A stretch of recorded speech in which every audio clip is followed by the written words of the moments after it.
Շատ կարևոր է, որ Հայաստանի քաղաքացիությունը, առնվազն քաղաքացիության այդ հատվածը, որ ներկայացնում է Արևելյան գործընկերության քաղաքացիական հասարակության ֆորումի Հայաստանի ազգային պլատֆորմը, ձևակերպեր եւ արձանագրեր մի քանի իրողություն, այդ թվում Մինսկի խմբի լուծարումը եւ լուծարման դատապարտումը, որտեղ այնտեղ կա հիմնավորում, թե ինչի ենք դատապարտում։ Որովհետև կա արձանագրում այն փաստի, որ Հայաստանը այս բոլոր զիջումների գնացել է ուժի սպառնալիքի ներքո, որը միջազգային իրավունքի խախտում է։ Չի կարող հիմք համարվել, այսպես լեգալ, լեգիտիմ, երկարաժամկետ, ռազմավարական հիմք համարվել նման կարգի խնդիրների լուծման, այդ թվում Արցախյան խնդրի լուծման։ Չի կարող էթնիկ զտմամբ լուծվել Արցախյան հարցը։ Դա հակասում է ոչ միայն պարզ մարդկային արդարության սկզբունքներին, դա հակասում է միջազգային իրավունքին։ Եվ ասել, ծափ տալ, որ գիտեք, ինչ լավ է, բռնագաղթեցրեցին, հայրենազրկեցին հայ ժողովրդի մի հատվածին, Ալիևի ռեժիմը, Ադրբեջանը, եւ հարցը լուծվեց։ Դա լավ նախադեպ է, այսինքն մնացած տեղերում էլ նույն կերպ լուծելու։ Մենք հասկանում ենք, որ հիմա միջազգային իրավունքը այսպես կաղում է, շատ դեպքերում չի գործում, որովհետև աշխարհակարգի նաև հանդեպ սպառնալիքներ են տեղի ունեցել այս ընթացքում, որին համարժեք պատասխան միջազգային իրավունքը, միջազգային կարգը պահպանողները չեն կարողացել տալ։ Խոսքը այդ թվում Ռուսաստանի գործողությունների մասն է Ուկրաինայի դեմ, եւ դրանից բխող նաև այլ ածանցյալ ինչ-որ երևույթներ, որ տեղի ունեցան նույն Բելարուսի ներքաշումը, որ իր տարածքը տրամադրեց պաստորեն ներքաշվելով այդ ագրեսիայի դեմ ագրեսիայի մեջ Ուկրաինայի դեմ։ Եվ էլի մենք տեսանք նույն Գազայում ինչ է կատարվում հիմա։ Այսպիսի ցեղասպանություն, որ արդեն մակնել է արձանագրում, որ ցեղասպանություն է։ Եվ ճիշտ է, այնտեղ ավելի ակտիվ են գործում դրա դեմ այդ իրողության դեմ Եվրոպական միությունը, շատ երկրներ, բայց դա կախված է նրա հետ, որ այնտեղ իրոք 50-60 հազար մարդ է մահացել, որից 20-25 հազարը երեխաներ են։ ՄԱԿ-ի գլխավոր քարտուղար Անտոնիո Գուտերեշը ասաց, որ շատ ցավալի, բայց դիպուկ ձևակերպում է, ասաց, որ Գազան դարձել է աշխարհի ամենամեծ մանկական գերեզմանոցը։ Դա սարսափելի է եւ Նետանյահուն որպես ռազմական հանցագործ իհարկե պետք է պատասխան տա դրա համար, ոնց որ Միլոշևիչը։ Բայց Արցախում կատարված է գնահատականի Հա, որովհետև նախ տրվել է գնահատական։ Արցախում բարեբախտաբար այդպիսի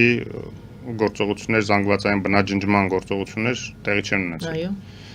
Ավելին ասեմ, 2020 պատերազմի ժամանակ, 44 օրյա պատերազմի ժամանակ Ադրբեջանը բավականին զգուշ էր, որպեսզի նվազագույնի հասնի խաղաղ բնակության զոհերը։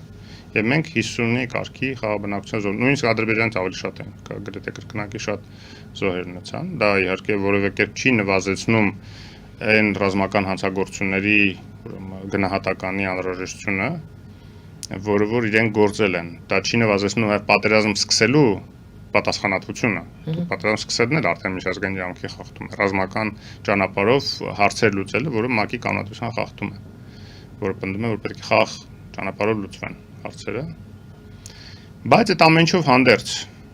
հասկանալի էր, որ Հայաստանի իշխանությունները կաշկանդված էին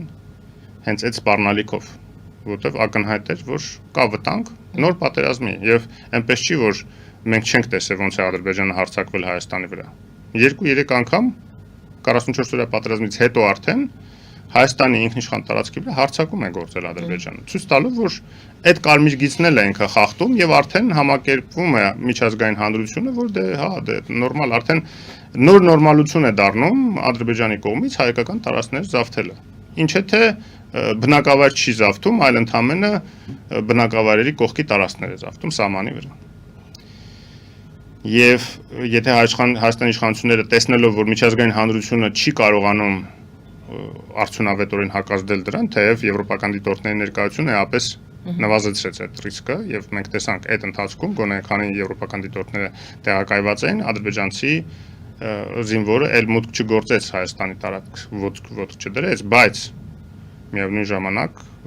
հասկանալի էին, որ այդ ռիսկերը 100%-ով չէին վերացել եւ երաշխիքներ չէր տրվել, որ չի լինելու դա, ավելին եղավ արտահոսք Վաշինգտոնից այս տարեսկզբին, որ հնարավոր է Ադրբեջանը եւս մեկ հարձակում գործի, իսկ այդ հարձակումը ուրեմն գիտենք, որ կազմակերպում էր, հրահրում էր, պայմանավորվում էր, ճնշում էր Ադրբեջանի, որ այդ հարձակումը անի Ռուսաստանը, որին պետք էր իր FSB-ի զորքեր կանգնացնի այդ ճանապարհներին, որ վերահսկողությունը լիովին արևմուտք այդ ուրեմն ճանապարհների վրա սահմանի եւ լոգիստիկ շղթաների վրա սահմանի եւ մյուս կողմից նաեւ Հայաստանում իշխանապողություն անի իր խամաճիկներին, այստեղ Հինգերա Շարասյան այդ իր գուբերնատորների այդ տեխնացուներից մեկին բերի կարգի գուբերնատոր իր նոր գուբերնիայի, ոնց որ ինքը հիմա Ուկրաինայում է տարածվում այդ գուբերնիաները, չէ՞ ստեղծում, 4 հատ գուբերնիա է ստեղծել, որի մեծ մասը գրավել է այդ գուբերնիաները։ Հիմա դա անկախ նրանից, որ ուրեմն մենք տեսնում ենք հիմա Ադրբեջանի եւ Ռուսաստանի հարաբերությունները ինչպիսին են, բայց մենք տեսանք այդ ինչի հետևանք է այդ փչացան այդ հարաբերությունը, որովհետեւ Ադրբեջանը համաձայնվեց ստորագրել այս փաստաթղթերը։ Հələ դա դրան էլ չէր համաձայնվում, դա հարցը է, որ դրան էլ չէր համաձայն, նույնիսկ այդ բոլոր զիջումներով ամեն ինչով հանդերձ, ինչ որ նշված է նաև հայտարարության մեջ, որ այդքան զիջում անելուց հետո էլ նույնիսկ հիմա, երբ որ նախաստորագրել է այդ խաղաղության պայմանագիրը, ինքը շարունակում է այդ ռեդորաբանությունը կիրառել Զանգեզուրի միջանցք եւ այլն, որը որ ըստ էության տարածքային հավաքապահանջ է Հայաստանի հանդեպ, որտեղ ոչ մի միջանցք չկա եւ չի ստորագրվել նման բան։ Ինչ է դա նշանակում։ Դա նշանակում է, որ գոնե Հայաստանի քաղաքացիությունը պետք է արձանագրի այդ իրողությունները լինի դե պատմության համար, որ մի օր երբ որ միջազգային իրավունքը էլի կսկսի գործել լիարժեք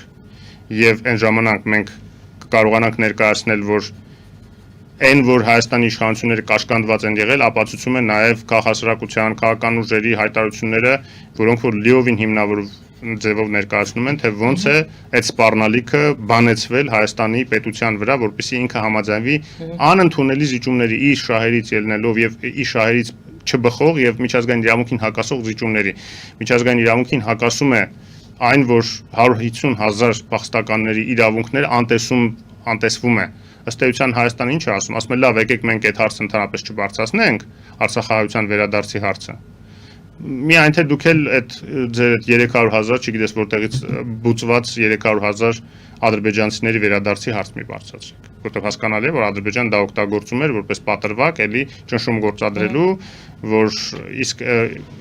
այդ ծավալի բարձր անհեթեթությունը այդքան չկա էլ Հայաստանից Ադրբեջան տեղափոխվել է 180,000 մարդ, որոնց բացարձակ մեծամասնությունը 99%-ը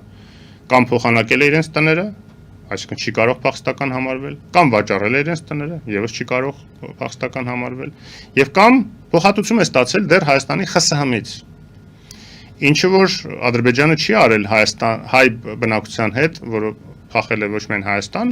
այլ նաեւ այլ երկրներ, գրեթե կես միլիոն հայություն է վտարվել Ադրբեջանից այդ ամբողջ ընթացքում 90-ականների սկզբին, չէ՞, եւ 150,000 միայն հայություն էր մնացել Արցախում։ Այդ էլ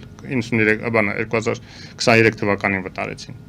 Հիմա ինչ են ասում որոշ իրենց փորձագետների դեպ, ասում են եկեք այդ փոխհատուցումները տանք Արցախահայության։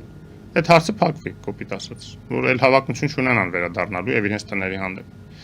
որ չդիտվեն արդեն հավաքական միասնություն որպես Արցախի ժողովուրդ, որը սուբյեկտ է եւ որը կարող է ինքնորոշվել։ Իսկ այդպես դառնում են անհատներ, որոնք որ տուն են ունեցել Ադրբեջանում, հետո այդ տունը կոպիտ ասած կամ վաճառել են, կամ պետությունն է գնել իրենցից, ադրբեջանական պետությունը, կամ ուղղակի փոխհատուցում է տվել այդ։ Իսկ այդ մեծ գումար չի լինելու Ադրբեջանի համար, մի քանի միլիարդ դոլարով կպրծնի,